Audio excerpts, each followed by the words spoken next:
So the second reason or challenge that women face with thyroid symptoms is proper testing, right? Are you using, let me ask you this, are you using old methods as far as testing goes, trying to get new results? It goes back to, again, most of you have had blood work done, yet blood work isn't always the best tool to identify what the triggers are. It doesn't often correlate with your symptoms. So if you keep doing the same thing over and over and over, and you're expecting a different result, you know, it's not rocket science, right? If it was helping you, you probably wouldn't be watching this right now. But the fact that you are tells me it's, you know, you're looking for some answers. So think back. I mean, have you ever had any types of different tests? And feel free to put them in the question and answer box here, comments. If you've ever had any other test for your thyroid symptoms, or was it just solely blood work? And if it was blood work, give me a thumbs up. Give me, click on that blue thumbs up. Let me know we're on the right track here, because sometimes it's difficult talking to myself in the own room here. But I love seeing people's faces where I can interact with you. But if you've only had blood work, give me some of those thumbs up right now. Here's a few of them at least. Most of the time it's just blood work, and you know that. You go to your doctor, you go to your endocrinologist, and it's more blood work. Most of them only test for TSH, thyroid stimulating hormone. And if you look at your blood work, there's going to be a range on there, anywhere from 0.4, 0.5 to 4.5, 5.0. It's different for every lab.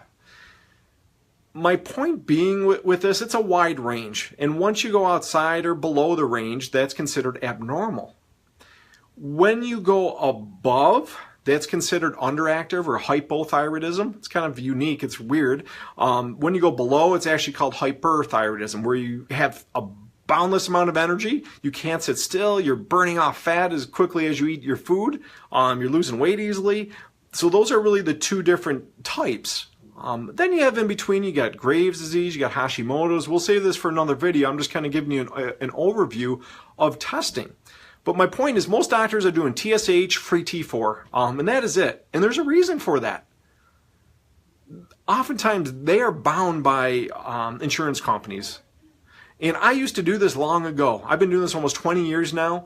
And what I quickly realized, and didn't take long, was that my patients weren't getting what they needed, or number two, what they deserved.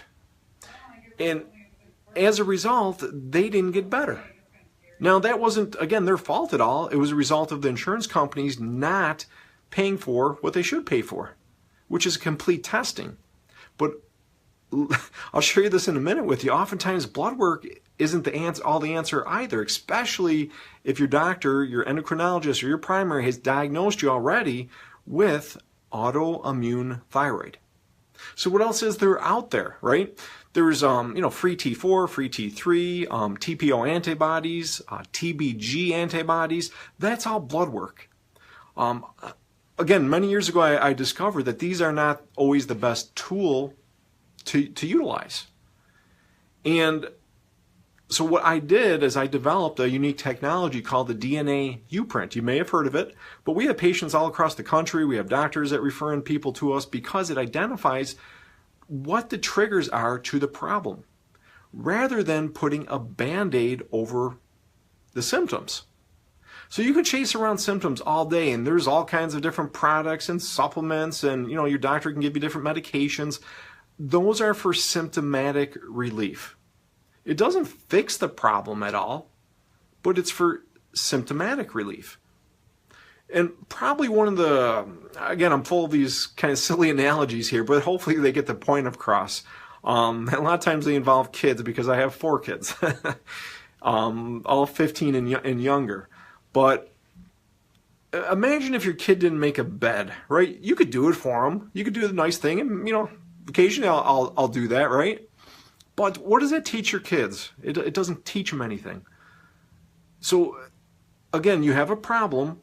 You can either look at the symptom, or you can get to the root cause of the problem and talk to them, right? Why isn't the bed made? Find out. Oh, I'm in a hurry and got to get off to school, or whatever the case might be. Well, then you can work through some of these things. So again, you have to identify the right tool to utilize to find out what are the triggers. What is the root cause of your symptoms? Again, there's a lot of people that want to sell you products out there. Take this particular thing for energy, take this one for hair loss, take this one for skin, take this one if you want to lose weight. I mean, there's endless weight loss products and companies out there that want to sell you something. But again, you got to look at, are they treating the cause or looking at the symptoms? And this could be, it often is, one of the biggest reasons why you continue to have symptoms. Again, if you guys have any questions, put them down below. I know Susan just posted one. Keep putting them down there. I'll have a few minutes to go over those. Let's see what time it is. I got about 15 more minutes. But put down any questions that you have below. I'll be happy to answer those. First come, first serve. This is for you guys, so don't hesitate or be shy on posting any questions that you may have. So that pretty much wraps up the testing format. Just know that there's other things out there. Typically insurance doesn't pay for them, but I always tell people, exhaust all options first.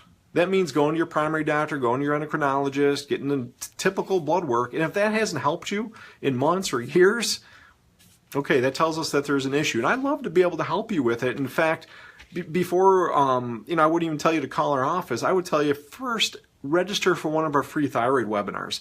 I go over a lot more details of what we do here in our office. I don't have time to go over them all now, but it's free, and this is for you guys to learn more, to ask your doctors better questions, and I want to be an advocate for you so you can get help, so you can feel like you used to feel like, and enjoy your life, your kids, your husband, your significant other. Enjoy the hobbies that you used to have. Maybe life is becoming a little bit dull for you, and it's just you're lacking the enthusiasm that you used to have. Don't let I'll digress a little bit here. I hear from a lot of women that their blood work comes back normal, and what does their doctor say? Well, I think it's in your head. I think you need to be on some depression medications because you seem a little bit sad, and I can't find anything wrong here. It'd be good for you to be on these. Listen, thyroid symptoms can cause or mimic depression-like symptoms. And I'm not minimizing or saying that you don't need that, because that's up to your primary doctor, to have that conversation with.